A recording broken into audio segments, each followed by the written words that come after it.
This call is from a federal prison. Lil Durk has discovered a way to speak, despite being secured up using his music to send a message that has everyone talking with legal battles looming and his future uncertain. This latest move could shift everything. What is he really saying? Is this a hint at what's next? A warning to his enemies? Or a move to control the narrative? Let's find out. Lil Durk's message. Lil Durk's latest album, Thoughts, arrives under extraordinary circumstances, released on March 28, 2025, while the Chicago rapper sits in a Los Angeles jail cell awaiting trial for federal murder for higher charges. Project serves as both a creative lifeline and a strategic move, facing allegations of orchestrating the 2022 killing of rival rapper Quando Rondo, a separate gang-related hit. In Chicago, Durk's team crafted the 17-track album entirely through prison phone calls. This unconventional process documented in a gritty mini-film splicing studio sessions with news clips of his arrest shows, producers holding phones to studio monitors as Durk records, versus via monitored prison calls. This guerrilla-style recording method forced a minimalist approach. No lush vocal layering or experimental production. Just raw vocals over beats approved remotely. This call is from a federal prison.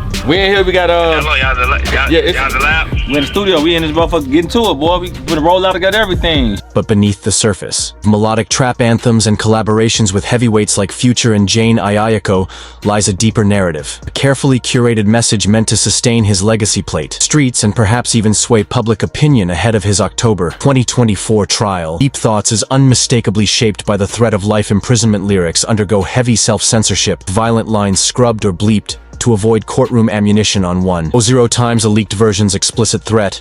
"I'ma kill him and I shoot him dead. Any child of mine" is conspicuously absent. Similarly, Vanish Mode censors words like gun and 3. A baffling choice that fans speculate stems from legal paranoia, rather than moral policing. People dissected the album, noting the sanitization, with some criticizing the project as watered down compared to past raw confessional tracks like 7/220's Pico Coat or The Voice Head Taps. Others, however, see the restraint as necessary, pointing out that rapping about bodies isn't exactly an option. When the feds are listening, this tension between authenticity and self-preservation defines the album. Tracks like Monitoring Me nod to surveillance with lines about tapped phones and paranoia, while Opportunist positions Durk as a hardened survivor navigating betrayal. Yet these moments feel measured, avoiding specifics that could implicate him. The album's features are equally strategic. Future's presence on They Want to Be You injects street credibility without legal risk, while Jane Ayeko's soulful hook on Can't Hide It softens Durk's image with themes of vulnerability. Clear contrast to the cold-blooded persona prosecutors alleged. Even the AI-generated cover art, depicting a shadowy figure in a stylized self, avoids real prison imagery, symbolizing Durk's attempt to control his narrative without exposing his reality. The album has split Durk's fan base. Some lament the absence of unfiltered street storytelling, craving the pain songs that once made him a drill music pioneer. Others question the ship, asking where the moment of truth energy is, referencing his 2021 track about his brother's murder. Some, however, praise Deep Thoughts as a mature evolution, highlighting introspective cuts like Notebook No Hook, where Durk reflects on fatherhood and loss over minimalist piano loops. Leaks further complicated. Rollout tracks like Discontinuing Walk Art and references to a scrapped Sabrina feature fueled speculation about a more provocative original version. Fans noticed that the final product felt rushed, with abrupt edits and underdeveloped ideas, suggesting last-minute legal vetting. Some pointed to the jarring bleeps and reworked verses as signs that lawyers had picked through it. Despite these flaws, loyalists argue the album's mere existence is a triumph, noting that he is fighting for his life while still delivering music and calling it a grind worth respecting. Every part of Deep Thoughts seems to serve two purposes. Songs about loyalty and betrayal like Think You Glowed speak to both the streets and the courtroom, casting Durk as a careful leader surrounded by snakes. Tracks like Alhamdulillah and Deep Depression focus on redemption and mental health, making him more relatable ahead of trial. Even the documentary scenes play a role, showing him as a devoted father. Far from the kingpin, prosecutors paint him as it's like a high-stakes game where every move matters. This balancing act mirrors strategy seen in fellow rapper Young Thug's RICO case, where music releases during trial kept his name culturally relevant. Durk's team seems to follow this playbook, using the album to maintain streaming numbers and public sympathy. However, the stakes are higher, with federal charges carrying life sentences. Deep Thoughts might be Durk's final musical statement, or the foundation of a comeback if acquitted. The album's legacy depends on October's trial. A conviction could make Deep Thoughts a tragic farewell, its warning seen as foreshadowing. An acquittal might turn it into a story of resilience, with Durk shaping his struggles into legend. For now, he stands between two worlds: the streets that made him and the courtroom that could end him, while Deep Thoughts is making waves. The bigger question lingers: how did a murder for hire plot land him behind bars in the first place. Indictment in murder for hire plot in October 2024. Grammy-winning Chicago rapper Lil Durk was arrested in Broward County, Florida, on federal charges of conspiracy to commit murder for hire. The indictment accuses him of orchestrating a 2022 shooting in Los Angeles, targeting rapper Quando Rondo, a rival linked to the 2020 death of Durk's protege King Von. The attack, intended to kill Quando, instead killed his cousin Savia Lil Pab Robinson, who was riding in the same vehicle. Prosecutors allege that Durk funded the operation through his rap collective, offering money and lucrative music opportunities to those willing to carry out the hit. The case stems from long-standing tensions between Durk's crew and Quando's associates in 2020. King Von died in a shootout involving Quando's crew in Atlanta, though charges against Quando's affiliate were later dropped. Federal agents claimed Durk sought revenge, leading to the 2022 plot. The prosecution's case relies on three main pillars, starting with financial records. Investigators linked F-connected credit cards to travel hotels and rental cars used by the alleged hitmen, tying Durk to the conspiracy. Flight records further reveal that the shooters traveled from Chicago to Los Angeles just days before the attack, with expenses traced back to F accounts. The second pillar is digital evidence. Prosecutors have over 230 gigabytes of wiretapped calls, text messages, and social media posts, which they claim contain coded discussions about the plot. They argue that phrases like "smoke that boy" and "handle" from an unrelated Chicago case further alleges that Durk sought retaliation for his brother Dante Banks's 2021 murder, offering payments to target suspected Gangster Disciples members. This affidavit was used to deny Durk bail, portraying him as an ongoing threat. The third pillar is witness testimony. Federal documents mention unnamed cooperators, including one alleged shooter who turned informant to avoid a life sentence. These witnesses reportedly link Durk to the planning stages of the hit, though their credibility has yet to be tested in court. Durk faces steep odds in a system where 99% of cases end in guilty pleas or convictions. Several factors work against him. Conspiracy charges mean he can be held just as responsible as those who carried out the crime. Firearm enhancements add mandatory minimum sentences, with one charge involving possession of a machine gun during a violent crime. Prosecutors also argue he's a flight risk, pointing to 3 booked but unused flights to Dubai, Italy, and Switzerland. After his associates were arrested, his trial, initially set for January 2025, was delayed to October 2025. Defense will likely argue that Durk's name was misused on credit cards without his direct involvement, and that coded language in messages is artistic expression, not criminal intent. Unsealed court documents reveal a second alleged murder for hire plot in Chicago from 2022, where Durk reportedly sought revenge for his brother's death. Though not charged in this case, prosecutors used it to argue Durk's pattern of violence and secure pretrial detention. The affidavit cites texts discussing payments for the murder of Stefan Mack, a suspected Gangster Disciples leader. This parallel case complicates Durk's defense,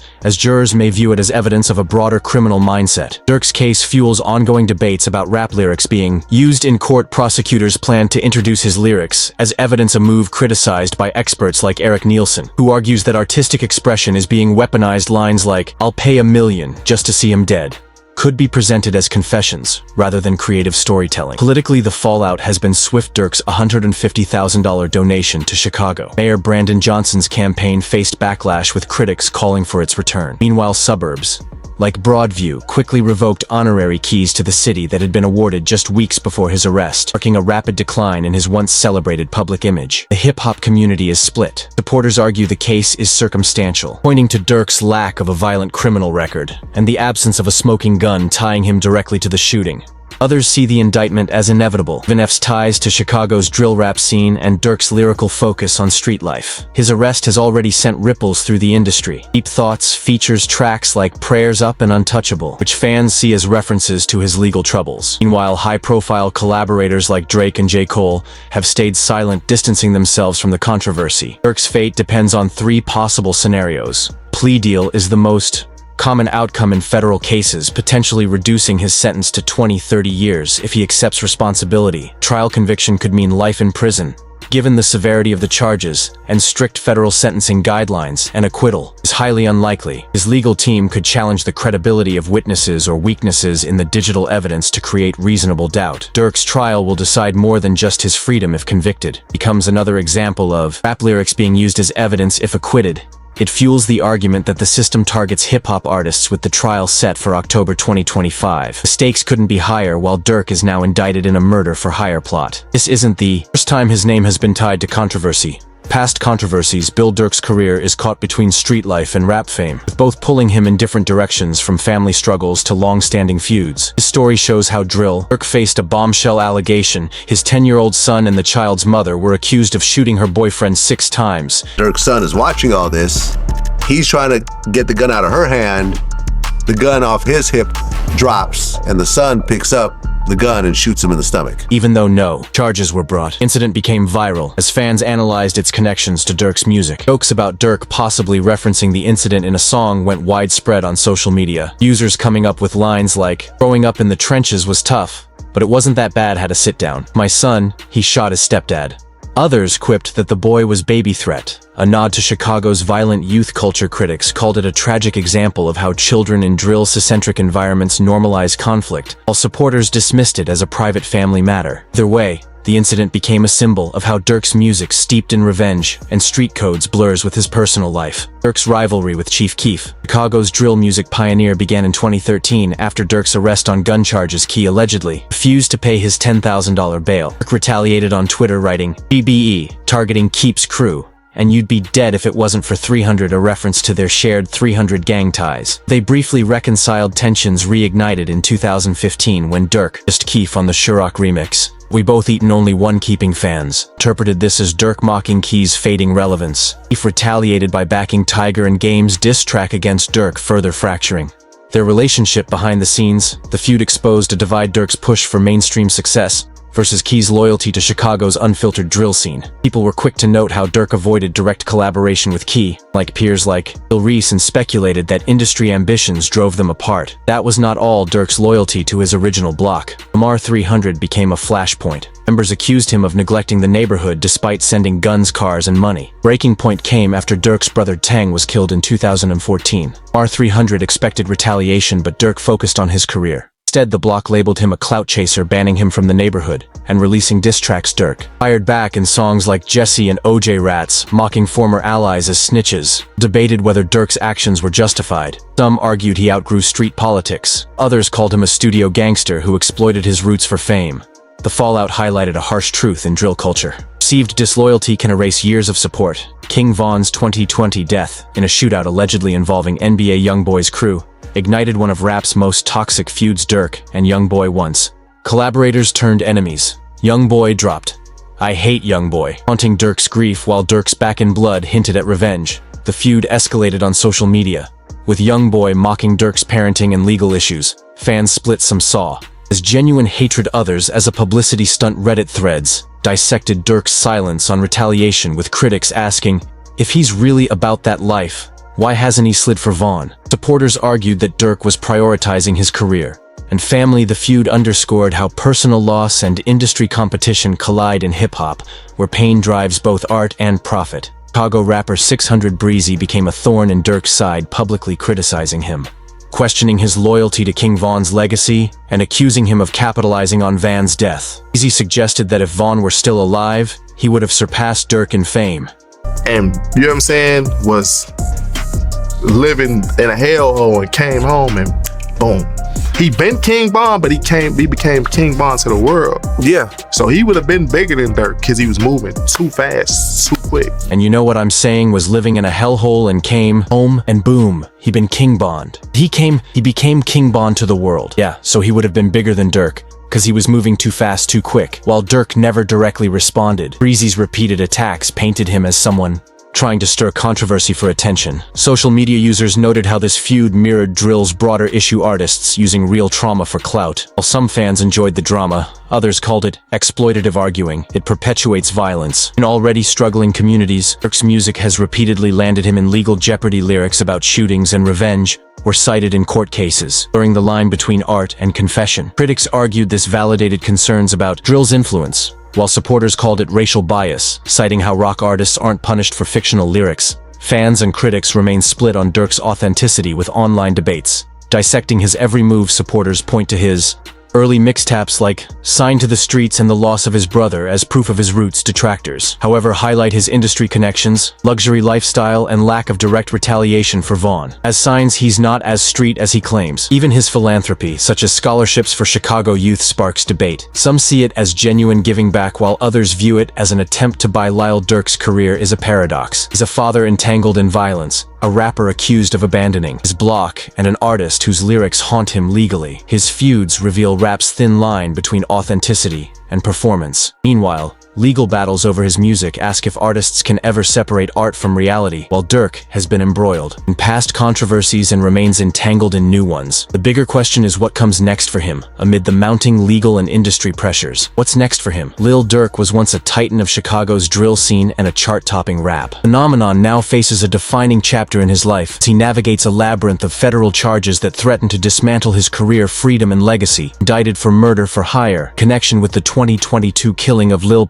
botched retaliation plot targeting rapper Quando Rondo. Durk's future hangs in the balance with an October 2024 trial date looming. Is the federal murder for hire charge, which carries a maximum penalty of life imprisonment, or in rare cases the death penalty. Prosecutors allege Durk financed the Los Angeles shooting through his F Collective using credit cards linked to the group to fund travel, weapons, and accommodations for the alleged hitmen. Prosecution's case leans on a trove of evidence, over 230 gigabytes of digital data, financial records, and testimony from cooperating witnesses. Federal conviction rates exceeding 90% tilt the odds against Durk, leaving his attorneys with limited avenues. One plausible route is negotiating a plea deal to avoid a life sentence. I think they're gonna come with 50 just to start off with.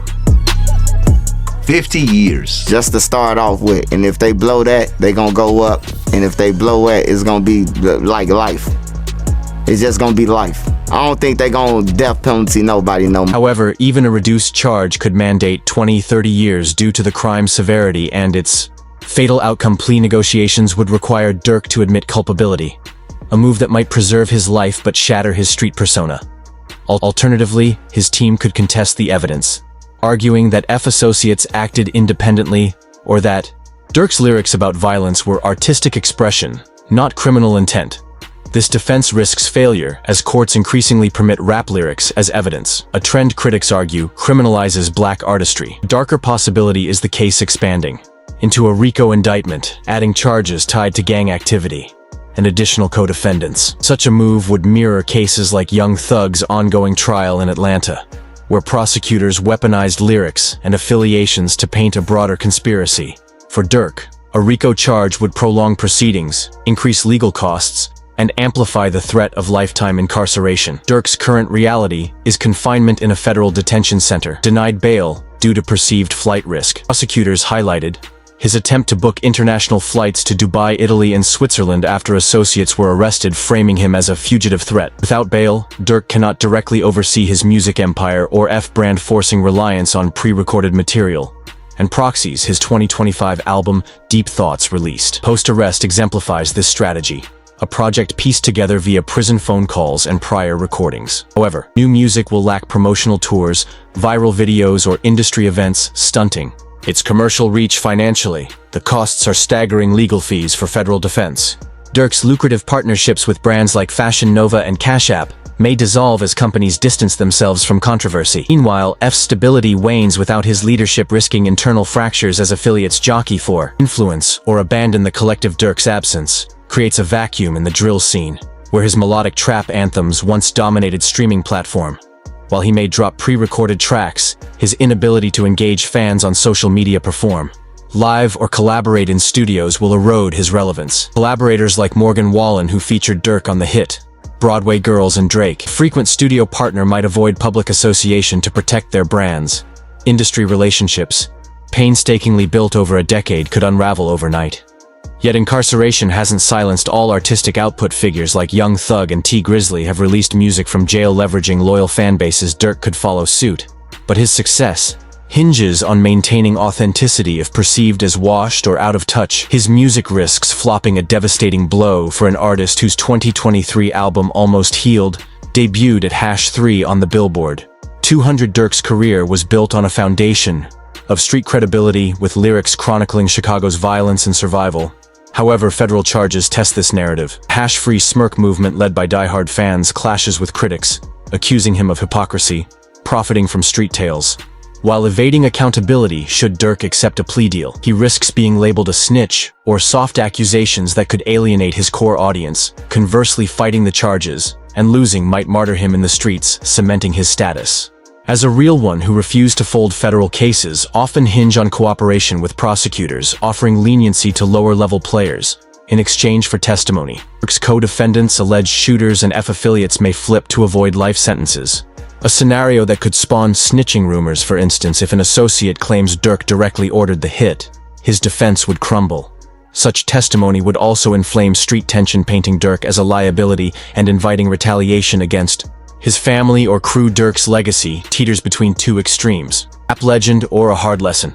A conviction would frame him as another artist consumed by the violence he rhymed about, akin to King Von or FBG Duck. An acquittal, however unlikely, could elevate him to survivor status, a symbol of resilience against systemic targeting. His influence on Chicago's drill scene adds another layer as the genre's last mainstream torchbearer.